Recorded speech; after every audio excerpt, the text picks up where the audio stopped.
Hello YouTube, another video for the local is Lekker series. Another knife from a local South African knife maker, which I'd like to get into. So let's do the unboxing of this now. So we've got a bit of a gold tab here we're going to open up. We slide it up. We get inside the box. Got some nice wrapping going on here. And there we have the giveaway. Charl Pienaar Knives. This is a folding knife by Charl Pienaar. Here is the certificate of authenticity. This is the model CPK1 frame lock. The blade steel is N690, titanium handle. This is a frame lock, and she was made in March 2023. There's the serial number of the knife, so you get all this sort of cool stuff along with your knife. And of course here you have a really decent quality sort of knife pouch. So let's get this out of the way and let's take a look at what's inside the bag. So in the bag we open up. I really like these knife bags for keeping sort of your more prized knives, and there you have the CPK1 in all its beauty and all its glory. I want to get in a bit closer here, guys. Let's just get this in a little bit closer. There we go. So there you have the CPK1, this beautiful titanium frame lock. This is a working knife, guys. This is not a safe queen. This thing has been made, yes, they're not cheap, but there's a reason why they're not cheap. The quality and workmanship that goes into this is outstanding. I mean, if you just look at the jimping over here, how well that's done, it's absolutely beautiful. But this knife, you can see, is a practical working knife. The beautiful titanium scales, the titanium pocket clip, there's the titanium frame lock here. Just, it looks really good. Actually, these are recessed, so there's no sort of feel of them. You've got these really nice looking pivot screws here. The fit and finish is absolutely incredible. No backspace on here, so it makes it easy to clean out. Again, practical as a working knife. As you can see, there's very little space between the blade and the liners. And yeah, so this is a front flipper mechanism. So you would push it open from there, and there you have this gorgeous blade. So you got a high polish here and a bit of a satin finish here. It looks really good, and I'm sure you can tell that this would be a really good working knife. I am absolutely astounded in what I'm seeing from South African knife producers. I mean, this knife is incredibly good looking and incredibly practical in size. Just for some comparisons in the size department, we'll take a look at a PM2. You can see the blade size difference over there. Or more in the South African industry. Let's have a look at comparison between that knife and a large honey badger. So what I'm seeing here between the large honey badger, this is the what do they call it, sheep's foot design, I can't think what the name, Wern cleaver or whatever it is. You can see the actual cutting edge of these two knives is very similar in size. This is a bit of a deeper belly style cutting knife than this.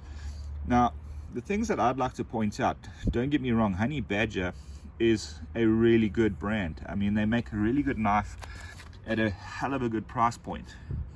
But the finish of everything is nice, but it's not on par with a Charl Pienaar knife. This thing, the finish is where this stands out. The materials, the premium materials.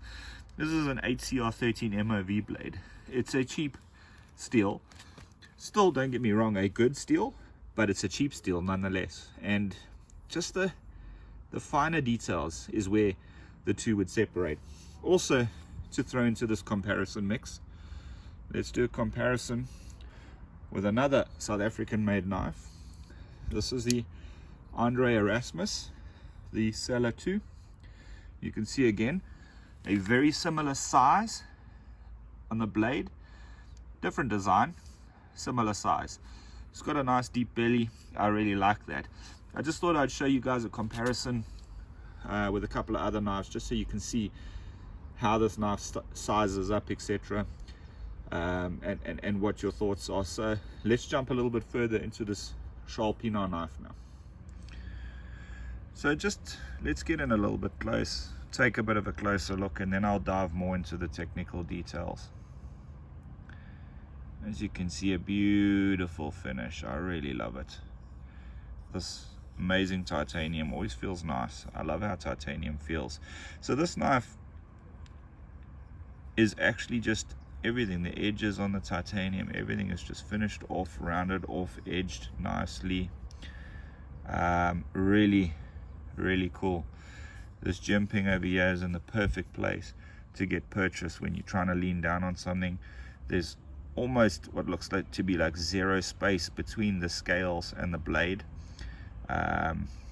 Everything, the blade is just rounded off here, so it's not a very hard feeling when you place your thumb here. You get some purchase with the grip because of the jimping, but it's not uncomfortable, it's not sore, it's not sharp in any way. You can also get purchase on top of the blade there. It's got a bit of a flattened but also slightly rounded on the edge, so you can get in, slice quite nicely.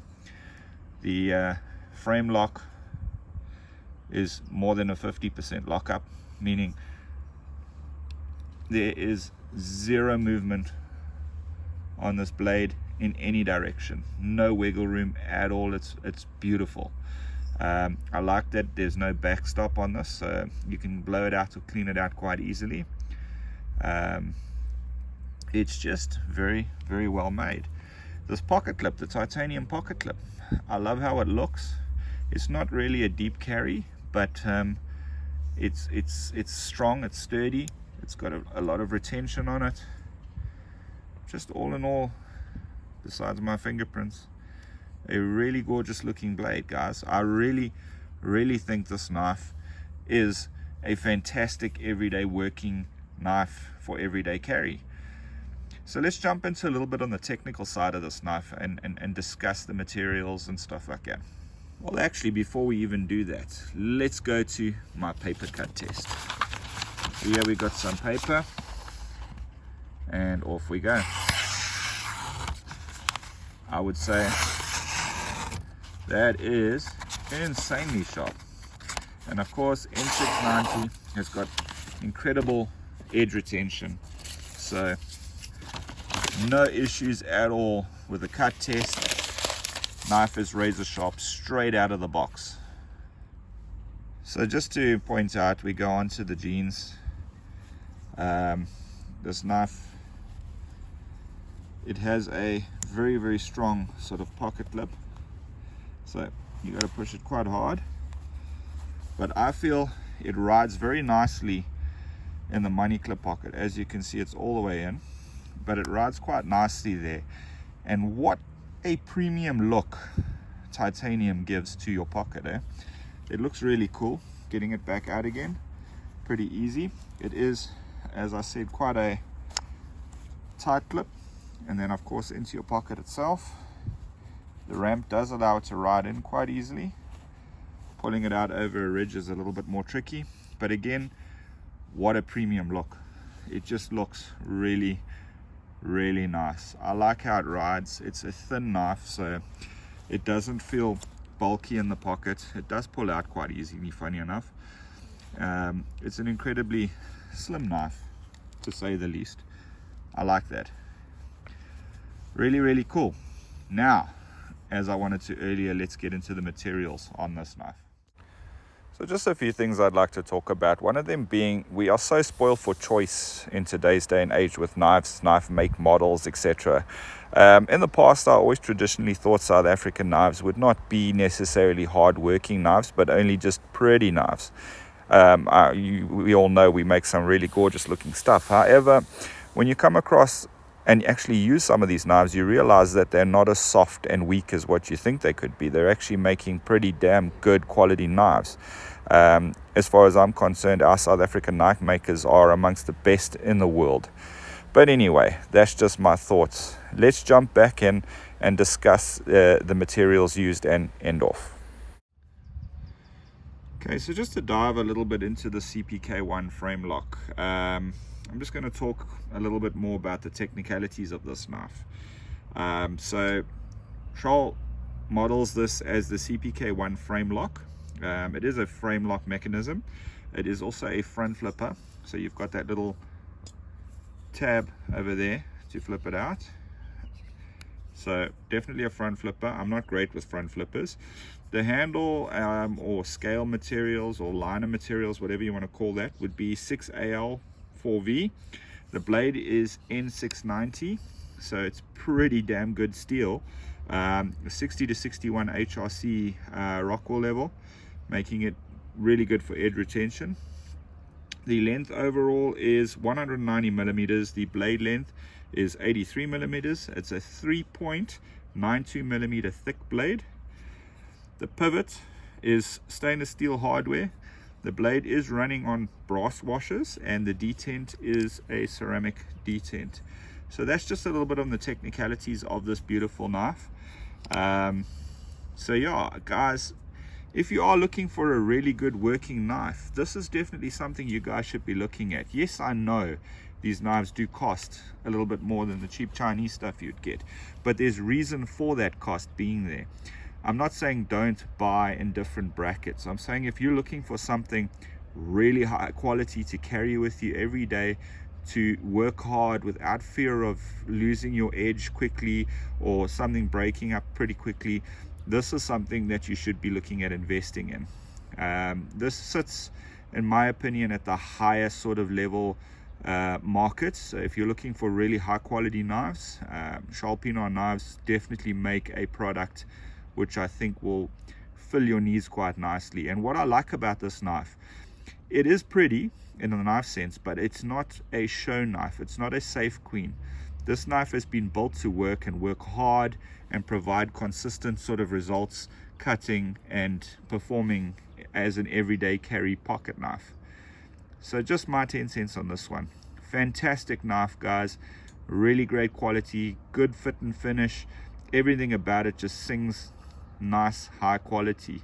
I'd like to do a follow-up review of this knife, comparing it to some of the other brands that sit sort of in the 8,000 to 10,000 rand market, just to see how this stacks up with those blades.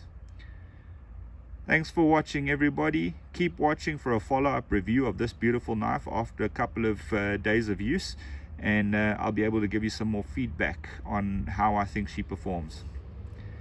Cheers for now, everyone.